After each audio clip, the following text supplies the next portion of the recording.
KPBS On Demand is supported by UC San Diego's Art Power, presenting cellist Joshua Roman, performing from his album Immunity, alongside music by J.S. Bach and more, Sunday, June 22nd at UC San Diego's Epstein Family Amphitheater. Reserve your tickets at artpower.ucsd.edu.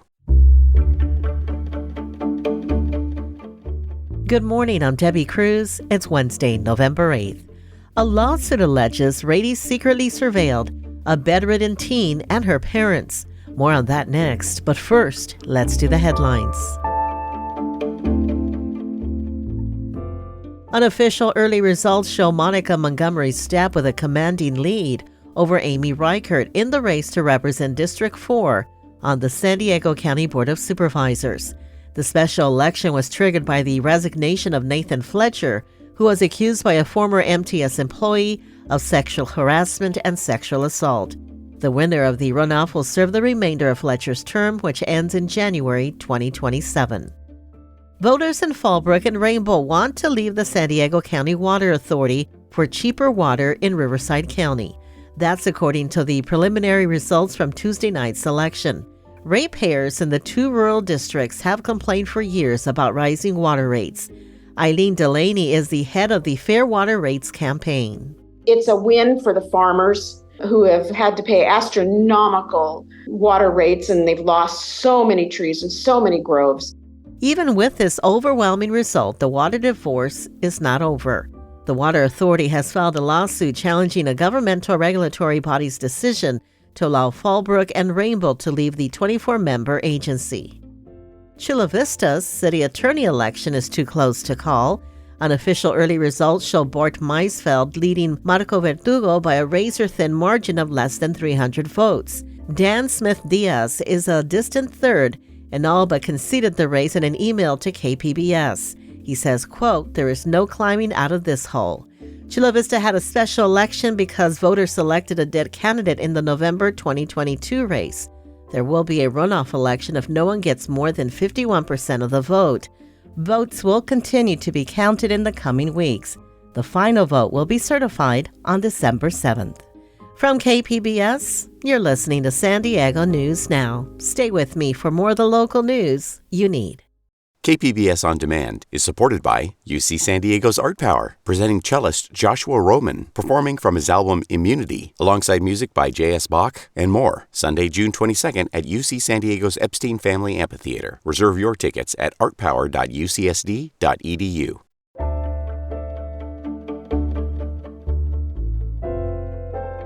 Rady Children's Hospital secretly surveilled a bedridden teenager and her parents, using at least one hidden camera in a hospital room. And according to a lawsuit filed by the family, it was done without a warrant. It was part of a failed child abuse investigation. The family is now suing Rady and San Diego County in federal and state court. Investigative reporter Scott Rod has part 2 of this investigation.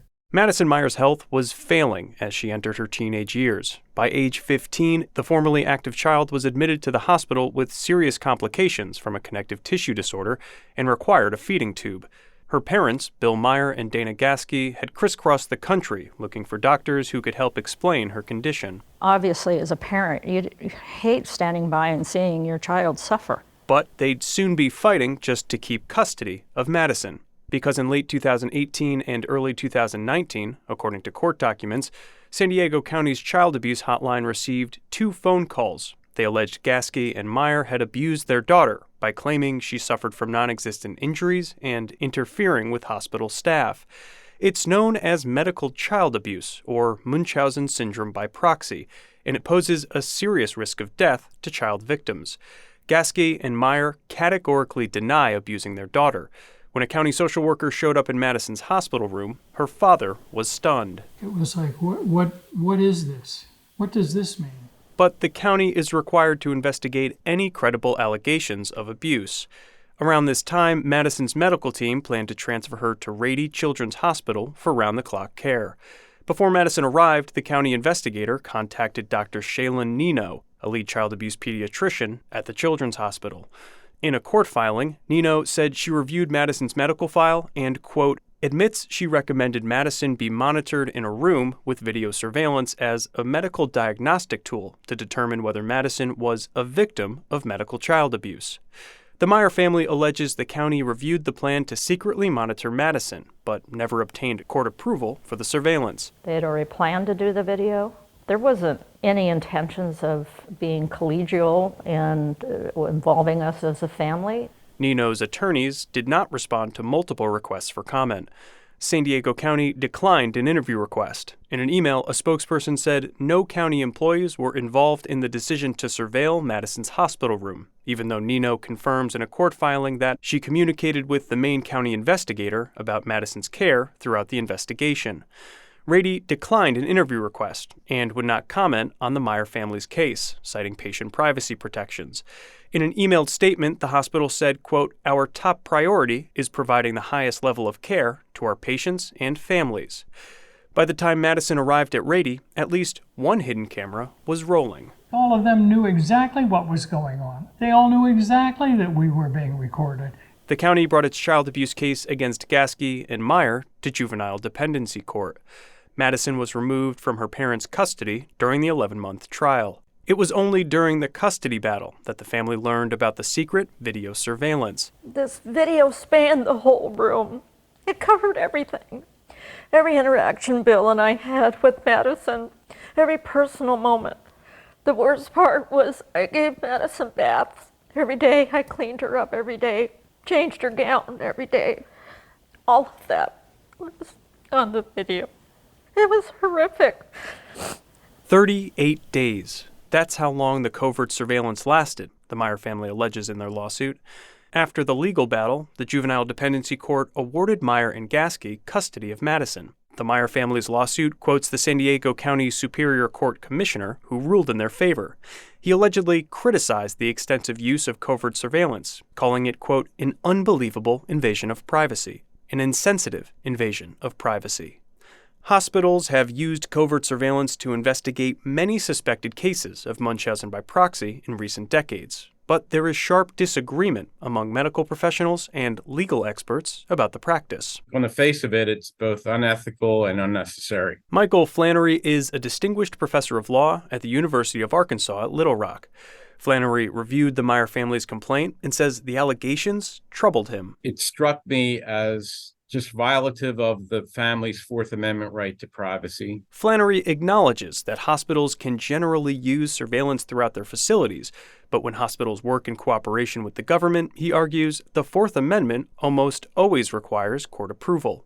A judge has dismissed parts of the Meyer family's federal lawsuit, but has allowed it to proceed on several claims, including on Fourth Amendment grounds. Some child abuse experts say surveillance plays an essential role in diagnosing Munchausen by proxy cases. I'm an advocate for all the tools that we could possibly use that could help us protect children from this. Beatrice Yorker is a professor emerita of nursing and criminal justice at California State University, Los Angeles. She encourages hospitals to develop clear protocols when using surveillance. The Meyer family says that's one of their goals. Beyond seeking monetary damages, they're hoping Rady establishes clear safeguards for conducting surveillance in the future. They've done a lot of good things in the community. It's not about how much good you've done in the past, but how much you're willing to continue to challenge yourself to make it better for your patients. Scott Rodd, KPBS News.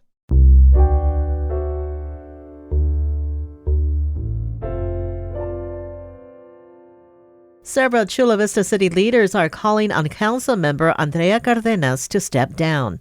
Cardenas and her brother, a political consultant, are facing charges of fraud, grand theft, and tax evasion.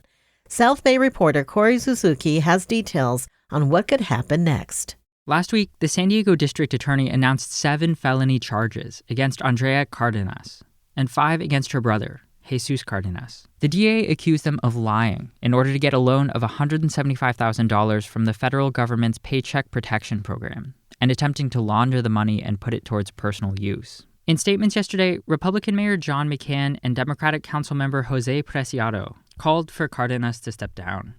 For many in Chula Vista, news of the charges has brought a mix of frustration, anger, and sadness. Mike Diaz is a former city council member who lost his seat to Cardenas in 2020.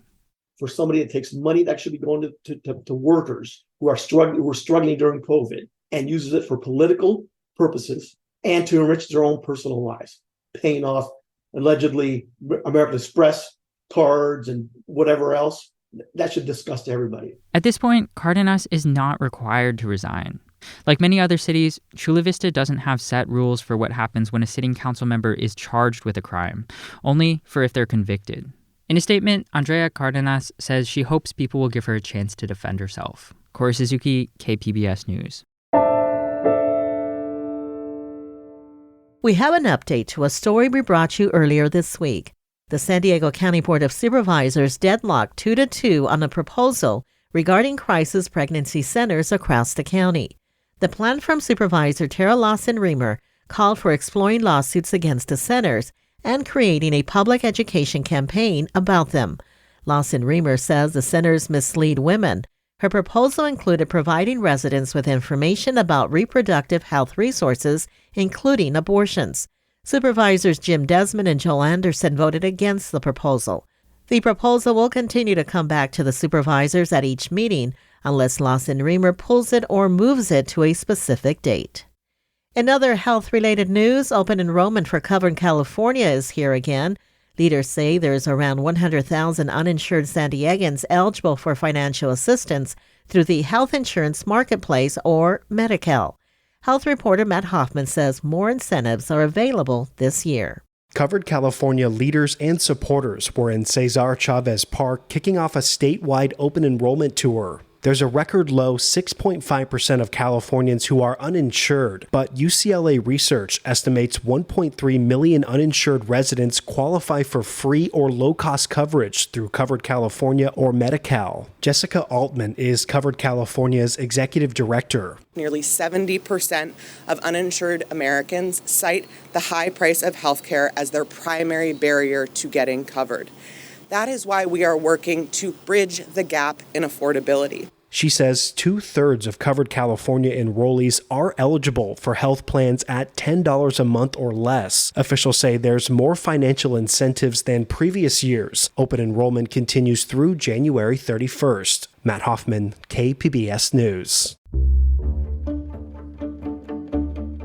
Coming up, in July, a New York hedge fund with a reputation for staff cuts bought the San Diego Union-Tribune. How could that impact democracy in San Diego County? The absence of information makes this democratic conversation locally almost non-existent. We'll have that story and more just after the break.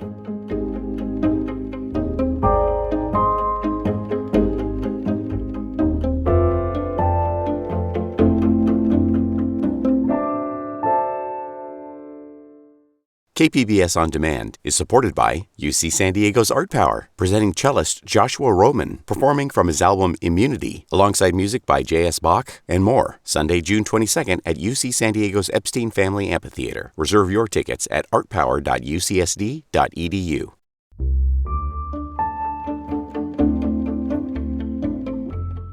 California utility regulators heard about the impact of high electricity prices and reactions to the proposed income-based flat fees for utility bills at an Escondido hearing this week.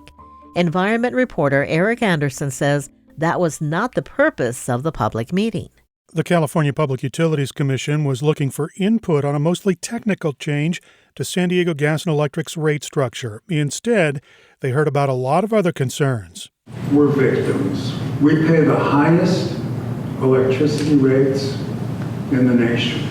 And the facts back up Public Watchdog's Charles Langley. The Public Advocate's Office says SDG&E electricity rates are up 105% over the past decade. Residential prices are more than double the national average. Supervisor Jim Desmond complained about the income-based flat fees. The way that we've always paid for energy before is the more you use, the more you pay. Desmond says income-based fees are unfair. Regulators say the comments will be added to the record. Eric Anderson, KPBS News. The City of San Diego and nonprofit Wounded Warrior Project are announcing a first-in-the-nation partnership. that will lead to a prominent city job for one local veteran.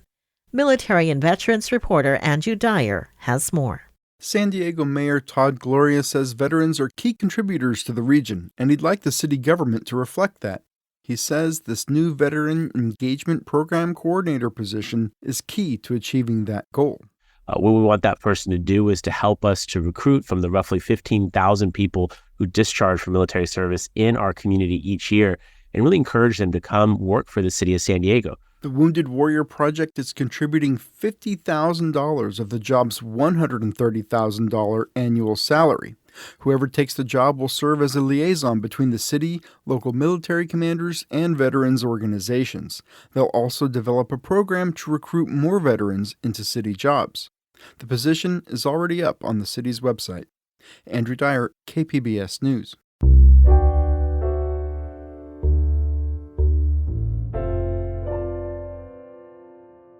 Earlier this year, a New York hedge fund that owns more than 200 newspapers nationwide bought the San Diego Union-Tribune. Investigative reporter Amitha Sharma says those with questions about what will happen next can look to newspapers in neighboring counties for answers. Sitting outside a sandwich shop on a recent fall afternoon, Riverside resident Robbie Short says he's a regular voter, but he never reads the local newspaper, the Press Enterprise, before voting. In fact, he does no research at all. I always see the same names most of the time. If I see a new name, I won't even look them up and I'll just vote for the new name because why not? Former Riverside Mayor Ron Loveridge says the Press Enterprise used to matter a lot more to residents. He recalls a time more than a decade ago when people in the community and elected officials read the local paper first thing in the morning. I'd be surprised if anybody at City Hall looks at the Press Enterprise now.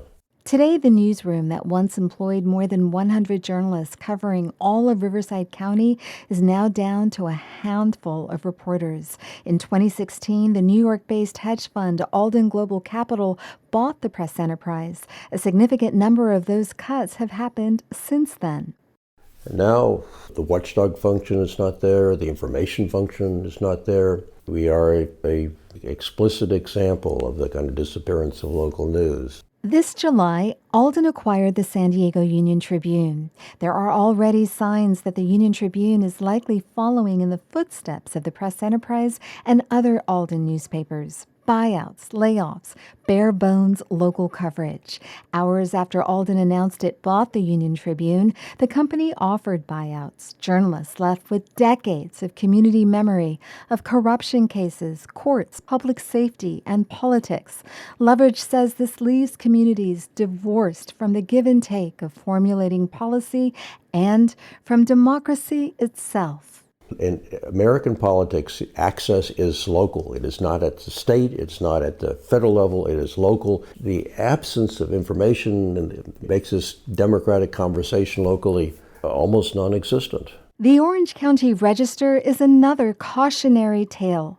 20 years ago, the paper had hundreds of journalists covering San Diego's neighbor to the north. Frank Mickadite worked as a reporter, editor, and columnist for the Register. He says its mission was to saturate the county with news coverage. We had, an investigative team, and we just poured a lot of money and resources into every corner of journalism that existed and that we tried to invent. And it was exciting to be part of that. Alden bought the Register in 2016. Now, sources at the paper say one reporter has to cover as many as 5 big cities. Consider a recent scandal at Anaheim City Hall. Details didn't come to light until the city released its own investigative report. And what's kind of scary about it is that we found out about Anaheim, but who knows how many other Anaheims are out there? We don't know, and we may never know. Lifelong Anaheim resident Cynthia Ward says now the public must grapple with the consequences. When corruption goes unchecked, it means that money that should be coming into our communities is going into the pockets of special interests, which means our taxes have to go up to fill potholes and do the things that we count on because that money has been siphoned off. So ultimately, we pay. Mickadite says the entire country, the very republic, is in trouble if local news coverage continues its downward slide. But he does not begrudge Alden for hollowing out newsrooms. They do what they do, and it's like blaming a shark for doing what a shark does. I mean, it's just what they do. He says we're all to blame for letting it happen. Amitha Sharma, KPBS News.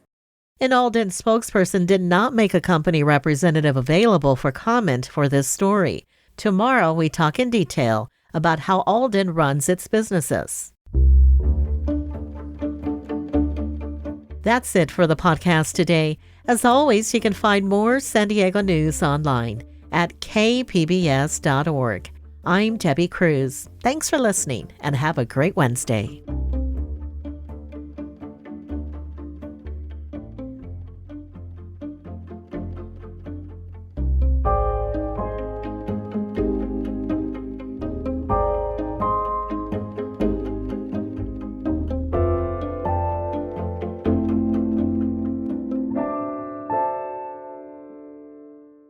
KPBS On Demand is supported by UC San Diego's Art Power, presenting cellist Joshua Roman, performing from his album Immunity, alongside music by J.S. Bach and more, Sunday, June 22nd at UC San Diego's Epstein Family Amphitheater. Reserve your tickets at artpower.ucsd.edu.